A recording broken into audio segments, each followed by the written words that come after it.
Welcome to the 24th Annual D.I.C.E Awards conversation with our nominees for the Family Game of the Year category. This is going to be super, super cool. We have a lot of fun games to talk about.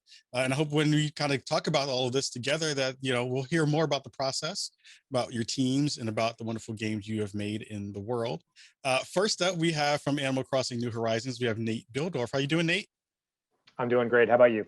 Good, good, good. I'd love to hear a little bit more about the work you've done in this space and share that with the folks at home.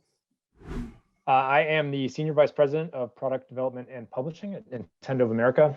The first Animal Crossing game on GameCube was one of the very first games that I worked on at Nintendo in the localization department. And I've had the pleasure of course, working on countless games over the years. I'm honored today to be representing the entire Nintendo development team behind Animal Crossing New Horizons, and most specifically, Ms. Kyogoku, who directed it. Very, very cool. Joining us from Astro's Playroom, we have Nicholas Doucette. How are you doing, Nicholas? Hey, very well. Thank you very much for having us today. So yeah, I'm Nicholas, and work over at PlayStation. I'm the game director on Astro's Playroom. And so I've been around the industry for some years, at Sony for a good 15 years. And so yeah, working on this game, it's been we've been making a preloaded game, so that's quite particular. That's been really, really good fun. Getting the reactions of millions of people, and yeah, we're really happy to be here and discussing with you guys today. Awesome. So happy to have you here as well. And joining us from the team over at Dreams, we have Siobhan Reddy. How are you doing, Siobhan? I'm great. How are you? Good to see you. Doing well. Doing well. Good. Happy to see you. Give the folks at home a little bit of info about the work you've been doing as well. Yeah, so I'm the studio director over at Media Molecule, and most recently we made a game called Dreams. We launched it to do user-created content projects. Prior to that, we made a game called Tearaway, and prior to that, we made one called LBP. And our sort of thing is creative gaming. That's what we like to do. We love seeing people express themselves and get whatever is going on in that lovely imagination of theirs out onto the screen. Yeah, and that's the kind of thing that I like to do. Fantastic. So happy to have you here. Joining us from Fall Guys, we have Joe Walsh. How you doing, Joe? Hey, yeah, doing really good. Thanks. Good, good. Give the folks at home a little info about the work you've been doing in the industry as well. Sure. So yeah, I'm lead game designer on Fall Guys and have been pretty much since day dot. So pitched the game over 3 years ago to a bunch of people who really had no idea how to make it. And we sort of landed our way through development and are now in this kind of insane spot where the game's been a huge success and are continuing to kind of keep it running and update it and add a bunch of cool new stuff that we come up with. So yeah, really excited to be chatting about it. Very cool to have you here. And rounding out our group from Sackboy, A Big Adventure, we have Ned Waterhouse. How you doing, Ned?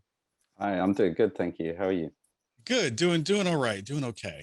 Give the folks at home a little info as well about the work you've been doing. Yeah, sure. So my name is Ned Waterhouse. I'm a design director at Sumo Digital. I've worked as a games designer for 15 years at Sumo. And most recently, I was the design director on Sackboy, A Big Adventure. Again, thank you all for being here. Super excited to talk about your games and excited to see you all nominated for Family Game of the Year. The first question I want to dig into, and we'll go around the horn with this one, is what's the most challenging thing about making a game geared towards this kind of broader family audience? It is a thing that I think a lot of companies not necessarily struggle with in terms of building out a game, but thinking about it from the ground up and having the possibility of having younger folks in the space playing your game is something that I think a lot of people are thinking about. I want to go to you first, Nate, on that one. I think your game initially, when I think of a game that would be super easy to think about as a family game, I think of Animal Crossing. So what are your thoughts about what's the most challenging part of that process? I think probably the most challenging thing is striking that balance between something being accessible and something being compelling, from a long-term standpoint, because you need to have a very low barrier of entry for, I think, when you think about very young members of the family, or maybe members of the family who are older who don't play video games, is there some hook in there that's going to get them playing? Sometimes in Animal Crossing, it's a literal hook. I know people whose kids, all they do is fish. That's what they do. They boot the game up and go fishing. And But you still need a deep game experience there for more core members of the family. Maybe the person who bought the Switch. What is there for that member to do and to engage with on a daily basis, on a long-term basis? So, and then hitting every sort of striation in between those things to satisfy different gamers of different abilities and interest levels. So I think threading that needle is probably the biggest challenge that you face when you're talking about a game in the family space. Yeah. Ned, I'd love to hear your thoughts as well with the game that you've made. I think that there are so many already analogs that are there because of you have this really cute character who's like the main star of the show. Yeah. What are your thoughts about that from the challenges of building a family game in that way? Yeah, I couldn't agree more with what's just been said. Really, we with our game, we had to be really mindful of the difficulty curve and how we were pitching the game. We want to make sure that with our game, you can play with 1 to 4 players. So we had this, not only did we have to account for different abilities and families and friends playing together, but also like making a game that could be played in single player or with 4 players. And when those players have different abilities, you've got some as core gamers, some that just might be a friend of the family or whatever it might be, then you need to be able to pitch your difficulty curve so that everyone's engaged, everyone's having fun, people are challenged, but it's just, it's a really difficult needle to thread. We did a bunch of user testing with our game with families, and we were absolutely sure that we would see parents helping young kids to play the game and egging them on, and it was completely the other way around. It was always the kids, like 5-6-year-olds, showing the parents how things were done. They picked it up so much quicker, and it was really cool to see. Yeah. Joe, I'd love to hear your thoughts about what it takes to kind of keep into that space as well, in terms of what are some of the challenges in terms of building a game. Like I don't even know if that was a thing that you were thinking about initially when you were starting the game, of like, this may be a thing that the kids are going to play in that way. But I'm curious to hear your thoughts about what that sounds like in from the team's perspective.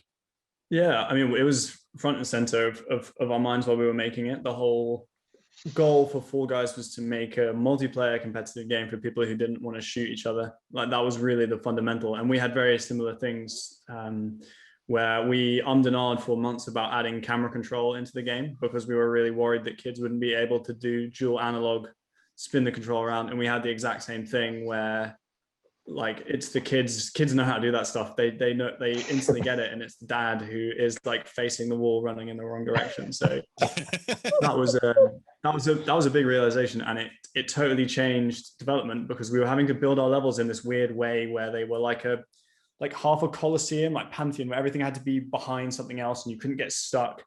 And as soon as we made that compromise, it allowed us to like build much more interesting levels, and we never really would have been able to do the kinds of things we were doing.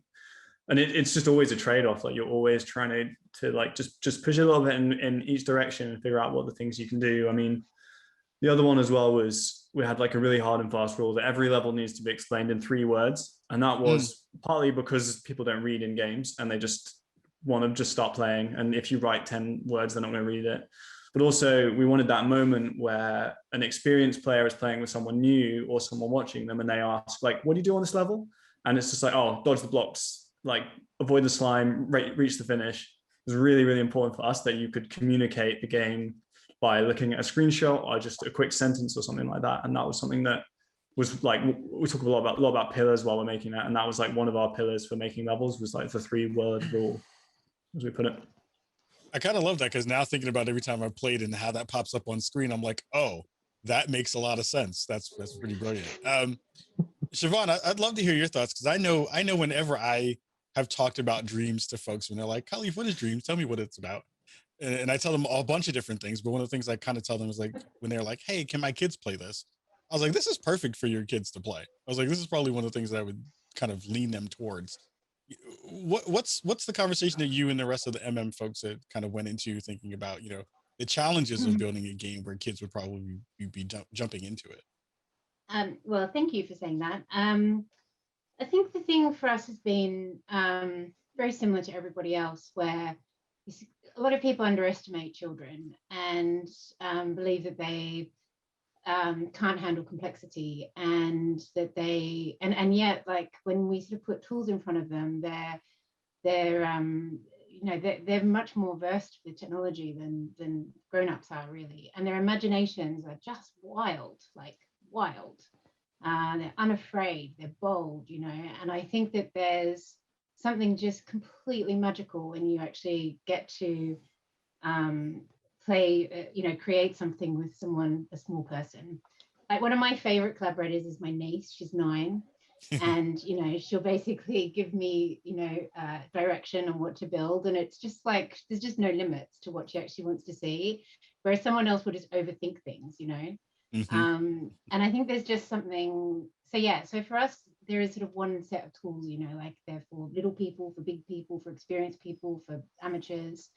And I think the thing that we've always been surprised by, and it's because at one point actually we did think it was probably maybe a bit too challenging for kids, and yeah, same thing as everyone, where that was just completely flipped around.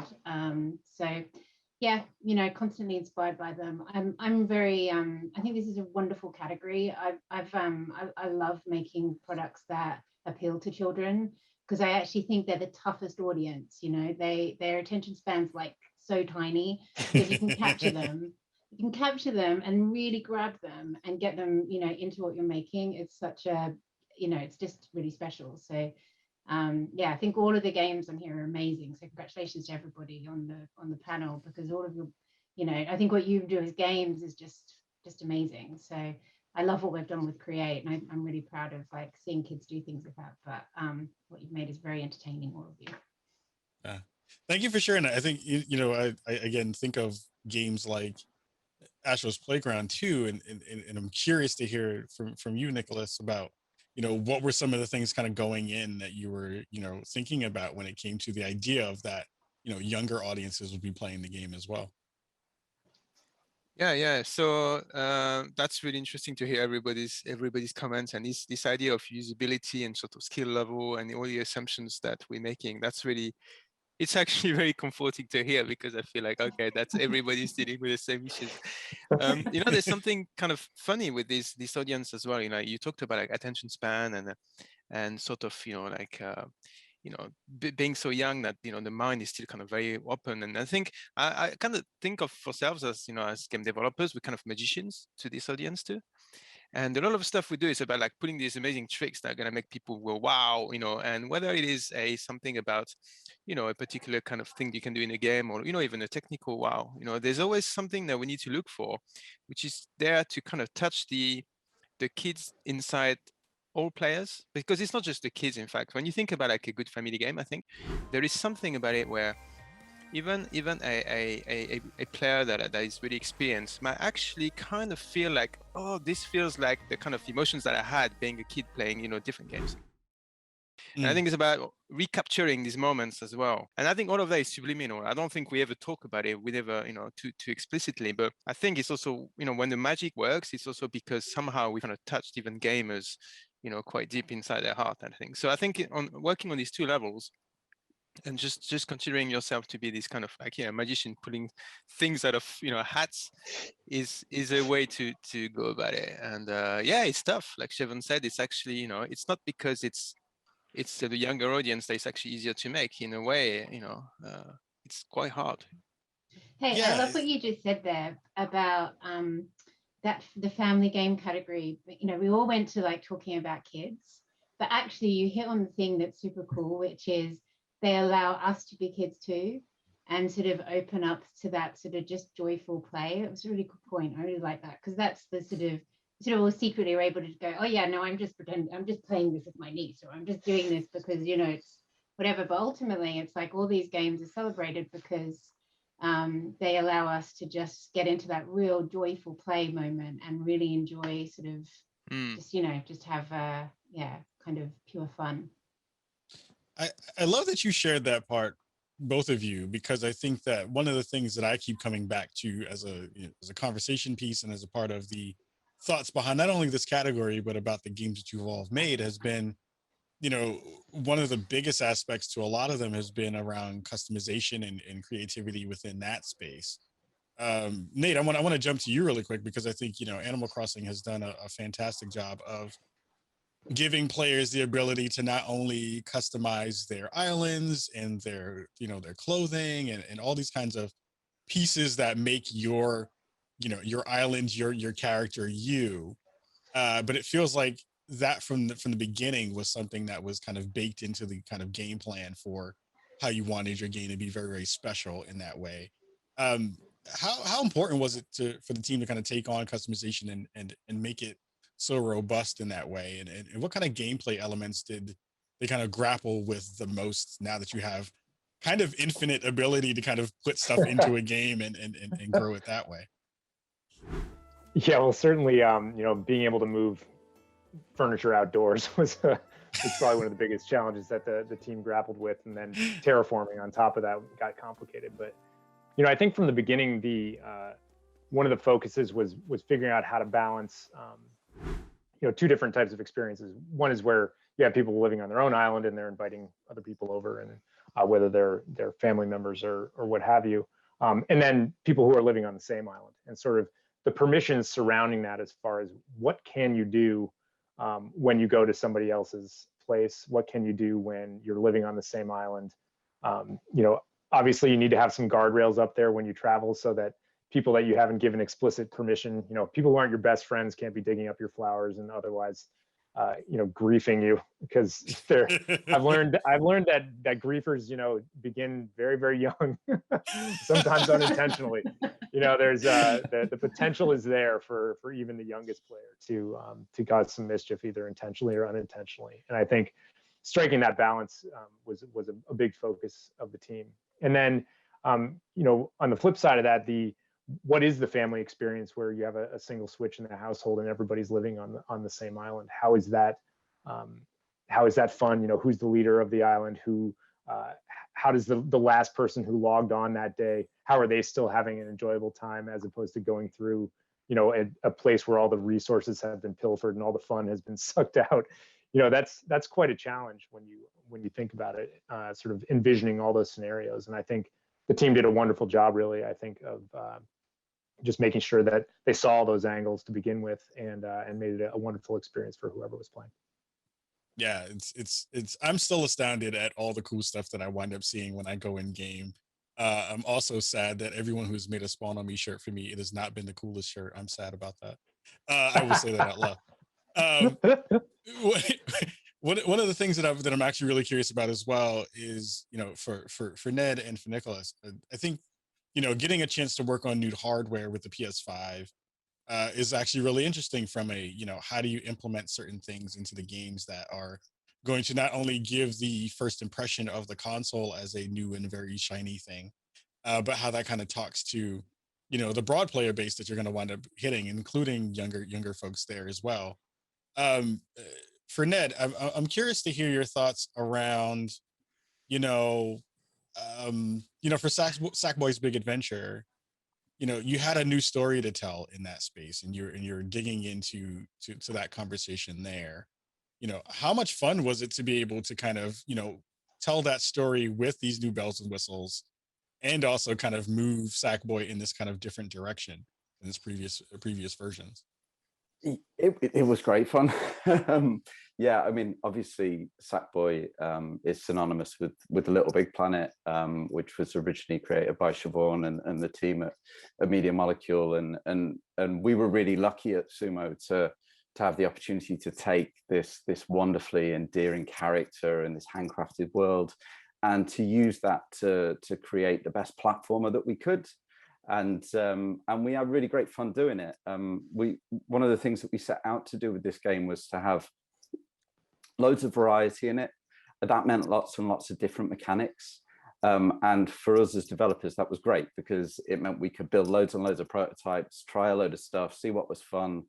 And, you know, not all of those prototypes made it into the final game, but a lot did, and that gave us all of these masses of variety. So, you know, in the game you can charge around in snowballs, you can get sticky resin on your feet and use it to walk up walls, You can throw boomerangs to teleport. You know, there's a boss fight where you use like electronic touch screens that you're platforming across. You can slap your friends with a fish. There's just loads and loads of variety in there. And I don't know that I'll have another time in my career where we're given the freedom to choreograph an entire level to a David Bowie song. So yes, it's fair to say we had a lot of fun making this game. We were so jealous. And then I guess, like, to address the point about new hardware, you know, the DualSense was a fantastic thing to get our hands on. It presented a challenge. There was no real frame of reference for it. You know, it wasn't like we could look at other games and go, right, well, how does this work? You know, it was brand new. But it really offered us, and with the sort of handcrafted aesthetic of LBP and of Sackboy, those games are very much about tactility and the different like materials and so on. And what the DualSense gave us was a way of creating a more physical, tactile connection to a game that already looks very real and very touchable. So that was really cool. Once we got our heads around it, it was really cool to be able to play with it. Yeah, Nicholas, I'm curious to hear your thoughts about, like, what were some surprises that you found, you know, kind of getting your hands into the new hardware, and what kind of stuff kind of came to light during the development that you'd like to share? Yeah, so that's it's interesting to you know, like the Astro and the Astro games actually don't have much of a, you know, background story, but the story is usually like actually you know, revolving around, you know, the hardware in particular. And it's a kind of different ways to put a game together, where your starting point is a vision for a world or something like that, is actually, you know, looking at your hands and go, right, okay, what's cool about this, right? And then sort of starting to you know, try to kind of maximize the utilization of, you know, a particular kind of, you know, interface. And so in our case, we based in Japan, and the engineering for the controller is also in Japan. So we've been able to kind of get our hands on controllers very early. And it's been really fascinating because, you know, as game fans, you know, having a controller in your hand that is like, you know, still a prototype with like cables and boards sticking out, because, you know, years before, it doesn't look anything like the final thing. And at that point, and just kind of experimenting with it, and imagining, you know, okay, so this kind of, you know, this vibration, this haptic system, you know, what can you do? What kind of expressions can you do? And you start experimenting, and you find stuff for the first time, and you're not sure whether it's working. You pass it to someone else, and you see the first reaction, you know, the very first seconds, you know, how do they feel? And these kind of things are really like, it's once in a lifetime, or at least once, very, you know, in rare occasions, that you get these kind of moments where you can really surprise with the way an experience feels. You know, platform games, I think, you know, they've been around for, in our case, it was a platform game, right? They've been around for many, many years. And I think we owe a lot of the legacy to amazing companies that were there before us, you know, including some of the people here today. And for us, it was about just adding, you know, this kind of refreshing this experience with something that had never been felt before. So that was both, you know, it's both daunting, because you've got to make it, you know, worthwhile and fresh. But at the same time, it's a privilege to be able to kind of, you know, touch these technologies and bring them to users first. So that side has been yeah, an amazing ride. Siobhan, I want to dig into that with you too, because, you know, your game has so many different ways to interact with it. You know, the kind of normal controller, you know, the move controllers, and now VR. So many different ways to kind of get into so games. many. All the way. going all the way. You know, what were some of the kind of, you know, expressively kind of built, you know, let me go back a step. What were some of the ways you were all thinking about this from the beginning, from a very creative standpoint? What was the kind of inspiration that brought you to, you know, make such a game where imagination is at the forefront of it? And then I'm really curious to hear as well about the, you know, how you're all dealing with the multiple versions of controls that you have in this game, and how you're getting that stuff to work. We've all gone slightly mad. But to answer the first one, I mean, it actually really started, interestingly, we'd finished Little Big Planet 2, And we were at the stage where we're actually sort of handing over to Sumo, and we were in very early stages of thinking like, what would we do next? And we'd loved, like, obviously we really love LBP, was really proud of it. But we wanted to make something that would really allow people to put their individual style on the screen. Like, that was kind of one of the things that with LBP, we'd put a very strict like art style over the top of it, and that is really what makes it all hang together. It looks how it feels. And so when we started to move away from that, around that time, like, we actually went to a sort of all like a yearly Sony meeting. Nicholas will remember these, like the big ones. You go to London and like everyone would be there, and the big cheeses would give a big presentation on what's going on in the company. And one of the things that was shown there was from this group called Magic Labs, who used to be in PlayStation, and they were showing a sculpting demo, a move sculpting demo. And we had started to do some work on that type of approach at Media Molecule. But we watched, and we started to build the engine for that. And we watched this guy, Anton Mikhailov, demo it. And then after that, we just basically chased him onto the train. And we're like, tell us more about, like, what you're doing and how it's going. And for us, it sort of really started at that point of like using the move controllers to be able to get the sort of 6 degrees of freedom, to be able to bring non-technical people on that journey. How could we get our concept artists and our artists and our people who didn't want to use like tons of menus and all of that kind of stuff to create, like, what sort of the move controllers kind of were the gateway basically to that. And so that really was the beginning for Dreams. And there was a very really small group of people working on Dreams for years, and it started with the sculpting, and from there, and then sort of like we kind of layered on top of that all of the different other sort of disciplines. Because when we began, we're like, oh yeah, we're going to make like a game development tool, and it's going to be have this sort of performance, was like our sort of watchword. It was like, it should be, you should better lose yourself and have sort of, like when you get lost in making music or lost gardening or just get lost in your thoughts, and you sort of have these happy accidents, and then it was so quick that it's okay that you can just go with it. Like, that was kind of always the idea.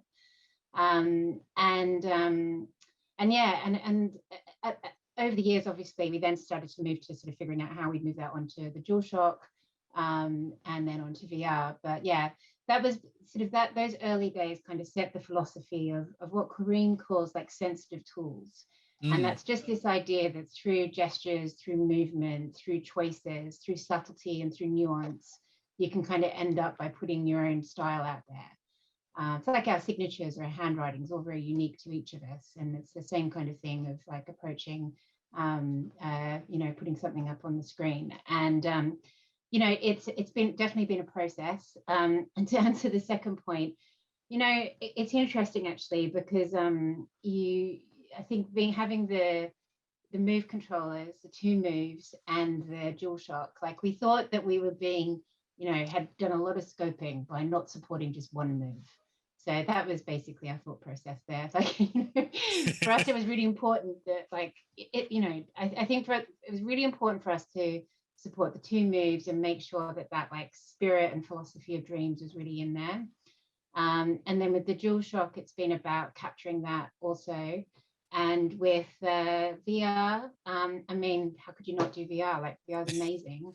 And VR with the moves, like, double amazing. So I mean, so it's a really sort of, once you sort of, we're always just trying to break down barriers for people in terms of being able for them to get what's in their head up out onto the screen. And we love it when people who are non-traditional, like, aren't actually technical people, they're really interesting people to sort of end up seeing, like, with 2 moves and a VR headset. And like loads of technical people are like, what? I'm not getting involved with that. And then, you have people who are like an illustrator who's like, just give me the things which help me actually make something in 3D. And those are fantastic. fantastic tools. I love that. It is also really interesting to see those different folks, how they kind of attack it initially, because it is very, very different for everybody. Joe, I'm curious to hear from you really quickly about, in Fall Guys, you kind of have these abstract avatars, but you figured out a way to make it so that each of them, although your kind of movements are limited, that there's still a lot of expression that you can find within the characters and within the world. I'm kind of curious about what the evolution of that was from a kind of design perspective, and when did you kind of figure it out, the limitations there that you would want to kind of guide players on, so that they also feel that expression there, but also understand, like, I need to get to the end of this round. I need to get to the end of this map in that ways too. Yeah, I mean, we started really just by looking at a lot of game shows and really digging down into what makes people laugh in those game shows and what are the actions that people do. And that's where, like, we knew we were going to have running and jumping, but diving came from the fact that you watch, like, people, when they try and make a gap, they have this weird idea that if I dive and land flat, I'll make it. And it's just funny to watch people's, like, front half hit the thing and their back half go and they, like, spiral around. And so that was really the DNA there. And then we just knew that we wanted, like, grabbing in the game, because moving through crowds, it just felt like there had to be some sort of wrestling, some sort of physical thing. And a little bit like you talked about with Animal Crossing, that, like, antagonistic behavior that's in the game, it just felt like you needed something that was antagonistic, and grabbing just felt like the thing, because we didn't really know what people were going to do with it. It was just we had lots of conversations about cutting it, because it's hard to do in a networked multiplayer game when people are running, to have people, for ages, if you grab someone, you just grabbed each other and then you moved further apart, and then one of you went into orbit. And we had very serious conversations about just cutting grab completely, because why do you need it in a racing game? It slows you both down. It's pointless. But it just felt like you needed to be able to influence the behavior of other people. But we had no idea that people would use that to have, like, hugging parties at the finish line, for example. Like, that was just it's just this thing that's evolved, is that, like, just people like to have a little hug and then cross the line together. And it's been so lovely to see those things come out. But we didn't really think of it that way. Like, it was something that allowed us to do certain game types, like tail tag and egg grab, where you could carry stuff, and it came out from there. But I think the areas that we've seen it flourish the most are just it's just funny to grab someone next to you, even though it's slowing you both down, and it's never not funny. And that, we talked a lot in development about what we called, like, you have, like, strategic depth in, like, in a shooter or in a strategy game, but in Fall Guys, what we were focusing on was what we were calling, like, comedic depth. Like, things have to be funny, and they have to be slightly different each time, because it's the unexpected that makes people laugh. And I think that was, like, really at the core of the game, was making sure that each time you play it, and especially for families as well, it's everyone's laughing together, everyone's entertained in a different way they were last time. And that was kind of really the focus, on getting things like grab, getting things like the dive and stuff into the game, just because they seem to make people laugh every single time we demoed them, and that was really important to us. I love hearing the conversation about the hug at the end of the race, because, one, I've never gotten a hug at the end of the race. I'm sad about that. But also knowing that that's kind of a thing that you're seeing across the board is pretty fantastic. We are now at the end of our conversation, but we have not ended the segment, because now I get to give away an award, which is awesome, awesome, awesome. Our Family Game of the Year award goes to Animal Crossing New Horizons. Congratulations. Oh, Congrats. Oh, thank you. Awesome. Give the folks at home a little bit of a love at home, Nate, to celebrate your win. On behalf of the Animal Crossing team, especially Aya Kyogoku, who directed the game, and Hisashi Nogami, who was the producer, their deep gratitude from across the pond in Japan. I hope all of you hear it. They are extremely grateful for not only the attention, but just to continue to hear stories of families playing together, and especially sometimes families who aren't physically together and have been separated over the past year and have been able to come together over this game. Has been really, really enormously gratifying and made all the hard work worth it. So from the team, thank you very, very much for this award. Well, again, congratulations to you and the team, and for everyone in this room. Again, Nate, Nicholas, Siobhan, Joe, and Ned. Like, the stuff you've all put into this space has always been fantastic, and this is another feather that you can all put into your caps about the wonderful work you've all done in the space. So again, thank you for being here, and again, congrats to you and the rest of the folks, Nate, back home at Nintendo. We're gonna see you all very, very soon, and we'll see you all in a bit.